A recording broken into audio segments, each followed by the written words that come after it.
Hi guys, it's me, your math teacher Jello. For today's video, I will show you how to perform operations on functions, specifically subtraction. Okay, sa previous video, pinakita natin kung paano tayo nag-add.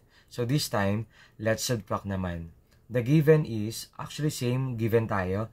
Let f of x equals 3x squared minus 2x minus 1 and g of x equals x squared minus 1.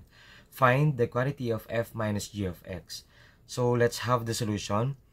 The quantity of f minus g of x is now equal to f of x minus g of x. So guys, dito, ipagsusubtract naman natin yung dalawang given functions. Okay? So, paano ba tayo nagsusubtract ng functions? I mean, the like terms. So, dapat, magkapares tayo ng variable and of course, ng exponent. Kapag magkaiba ng variables, of course, do not subtract. Kapag magkapares ng variable, pero different exponents, hindi pa rin pwedeng ipag-subtract. Okay? So, katulad ng sa addition natin. So, in this case, guys, yung f of x natin na given, okay, we need to substitute. Okay, let's put the parentheses. It makes sense to put the parentheses para hindi tayo malito, lalo na kapag may mga negative or positive.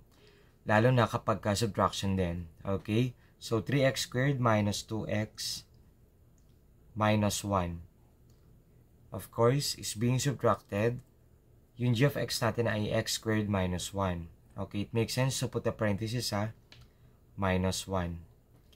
Okay, so guys, dito, para hindi tayo malito, pwede natin itong i-distribute, no? Okay, let me copy 3x squared minus 2x minus 1. So, minus x squared. Ayan. And then negative times negative is positive. So, plus 1. Okay, let's simplify. So, let's combine like terms. 3x squared plus negative x squared or minus x squared. It will become 2x squared, right? Okay. So, meron tayo kasing 1 dito na numerical coefficient. And then, since 2x has no similar term, so, just copy. So, take whatever the sign, that is minus 2x.